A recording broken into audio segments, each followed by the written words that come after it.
A small steel ball of radius r is allowed to fall under gravity through a column of viscous liquid of coefficient of viscosity eta. तो आगे का मैं बाद में पढ़ता हूं, पहले कोएफिशिएंट ऑफ विस्कोसिटी मतलब क्या पहले वो समझ लेते हैं। तो सो फार आपको ये पता है कि लिक्विड्स कैन फ्लो, जैसे वाटर कैन फ्लो, नदी में पानी बहता है ये तो पता है, लेकिन लेकिन in reality you should know any flowing liquid including water can be treated as number of layers। मतलब जब पानी बहता है तो हम लिक्विड को अज्यूम कर सकते हैं to be made up of number of layers. तो ये पहला लेयर है, इसके बाद दूसरा लेयर है, फिर तीसरा लेयर है, सो ऑन सो फोर्थ। और जानबूझ के थोड़ा शिफ्टेड दिखा रहा हूं मैं, there is some reason behind it. तो जब लिक्विड फ्लो होता है including water, what happens is जो सबसे नीचे का लेयर होता है वो कभी फ्लो होता ही नहीं है, मतलब it is always at rest.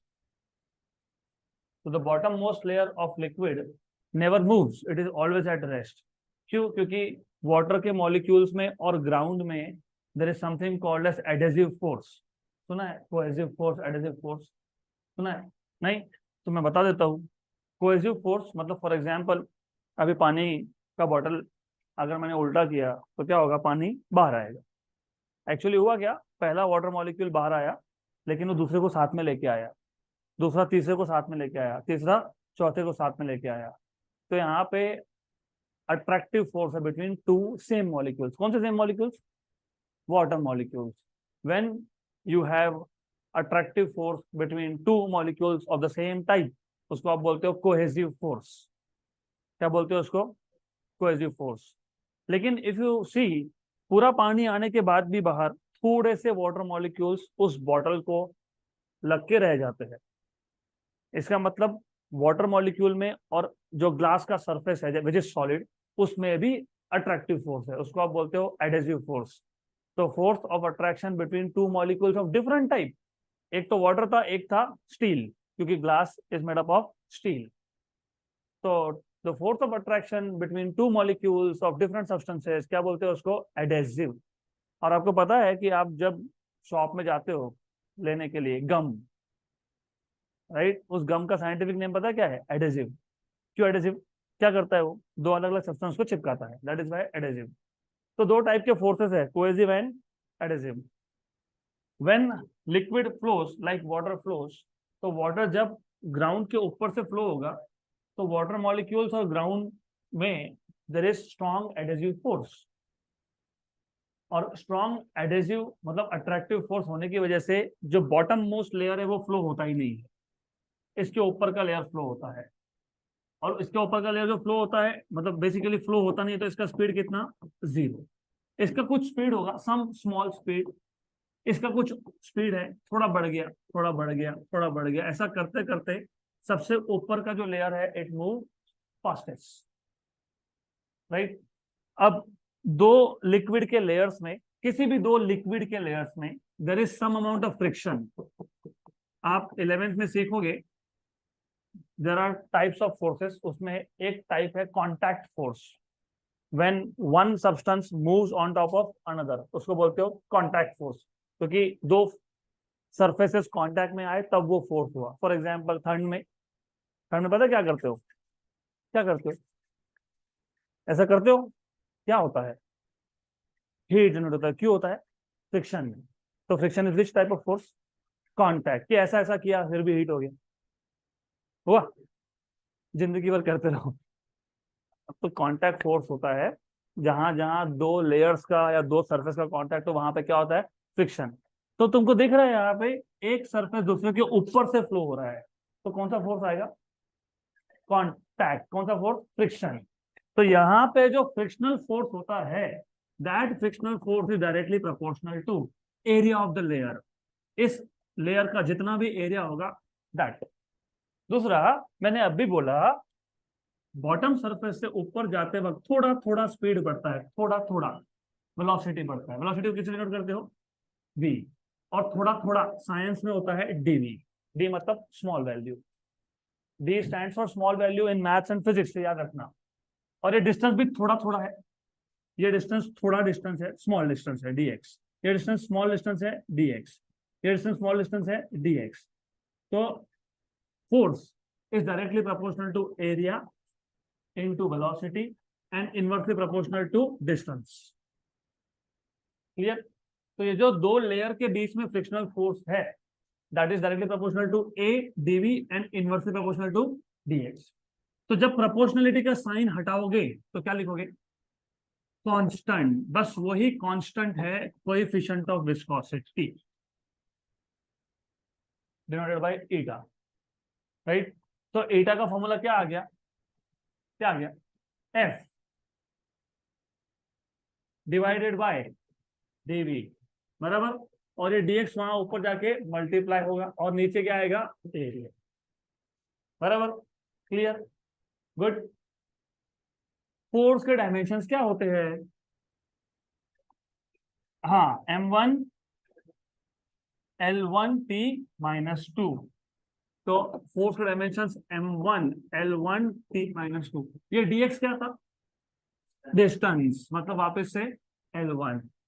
dv मतलब क्या था? वेलोसिटी, मतलब L1 E माइनस 1। ए क्या है? ए एरिया, मतलब L2, बराबर। L2 और ये 2 कैंसल, क्या बचा? L1 ऊपर जाएगा तो क्या हो जाएगा? -1। तो m1 L माइनस 1 और ये ऊपर जाके +1 तो T माइनस 1। तो m1 L minus 1 T minus 1 किसके डायमेंशन है? ये कोएफिशिएंट ऑफ विस्कोसिटी। क्लियर है? बराबर। अब इमेजिन तुमको कुछ याद नहीं आ रहा, कोई दिक्कत नहीं, कोई प्रॉब्लम नहीं, सिर्फ इतना याद रखना पड़ेगा, m1 L minus 1 T minus 1। तो coming to the question, back to the question. Question पे आने से पहले हमने जो कोएफिशिएंट ऑफ विस्कोसिटी था इसके डायमेंशन फाइंड कर लिए। क्या आ गए? m1 L minus 1 T minus 1। ऐसे था ना? था क्या? ऐसा ही? यस। क्लियर?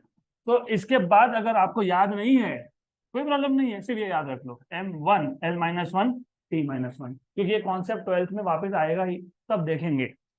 अब आगे, तो हमारे पास एक स्मॉल स्टील का बॉल था जिसका रेडियस r है। It is allowed to fall under gravity through a column of viscous liquid of coefficient of viscosity eta. मतलब ऐसा है, हमारे पास एक लिक्विड का कॉलम है।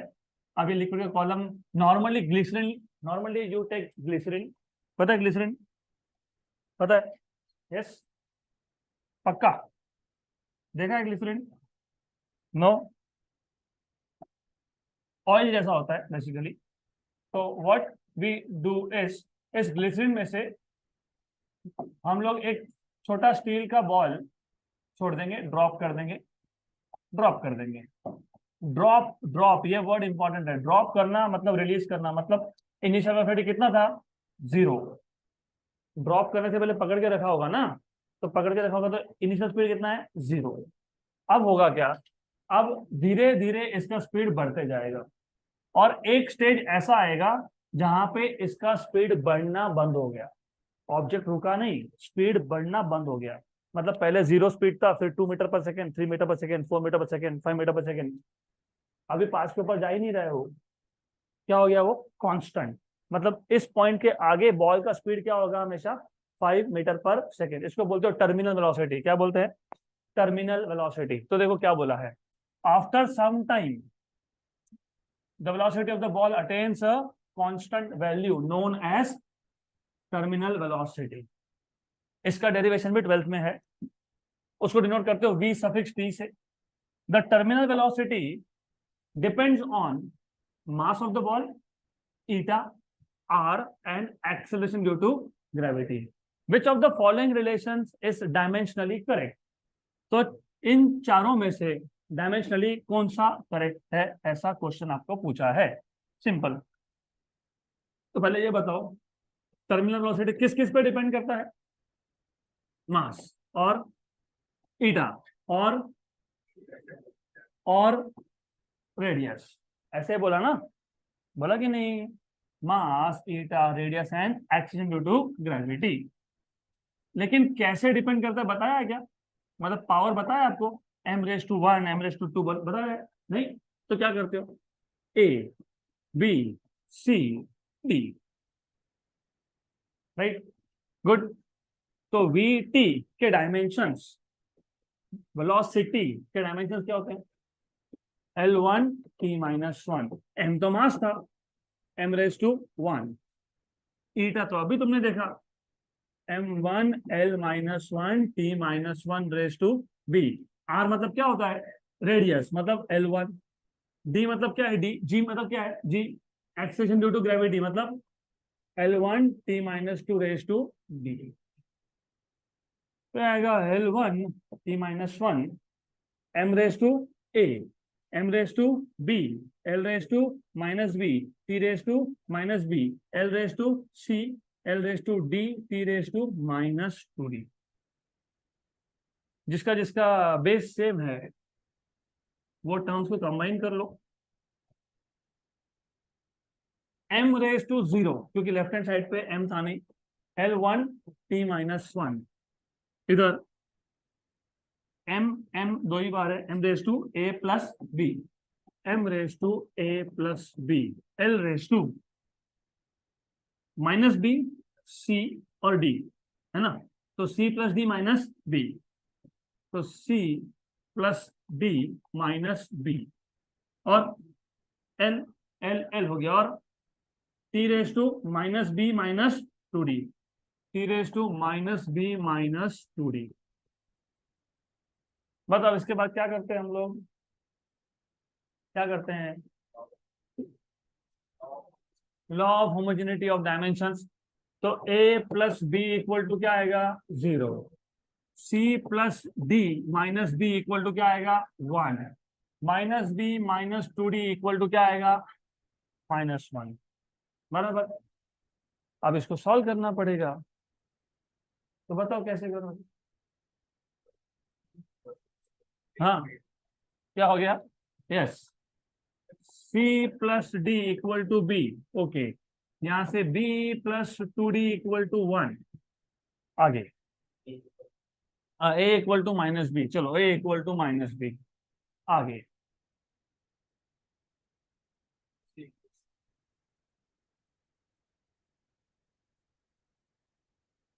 गए, अटक गए ना?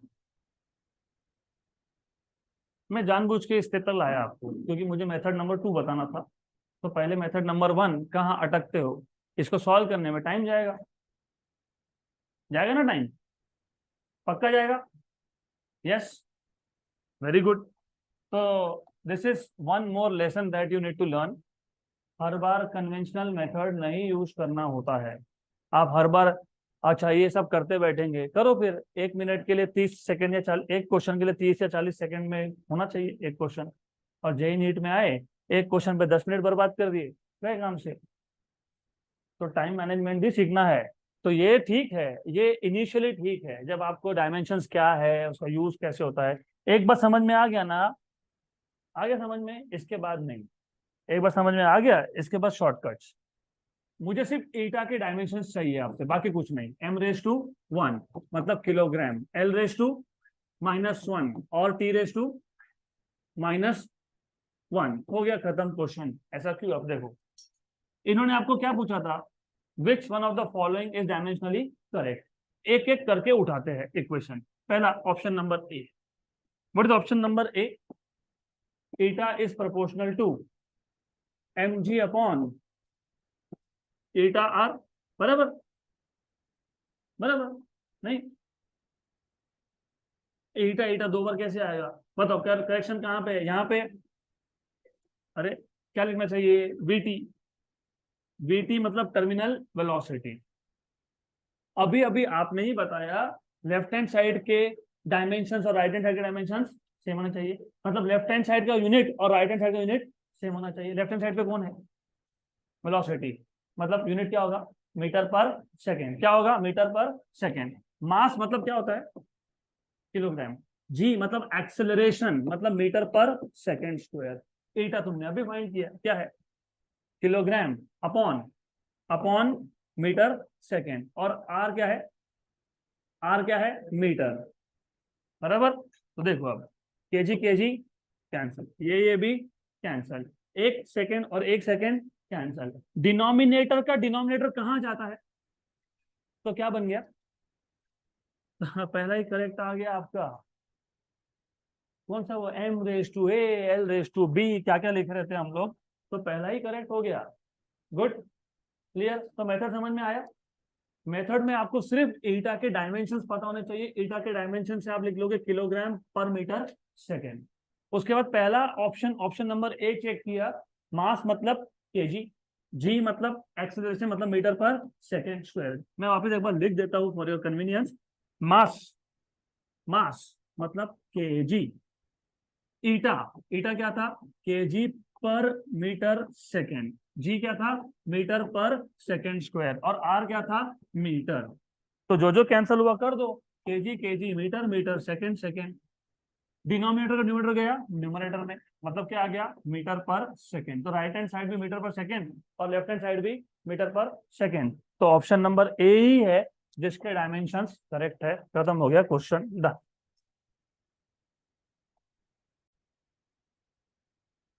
Next question. So before we go ahead to the next question, you have learned few new things. What is V into I? Power. What are the dimensions of power?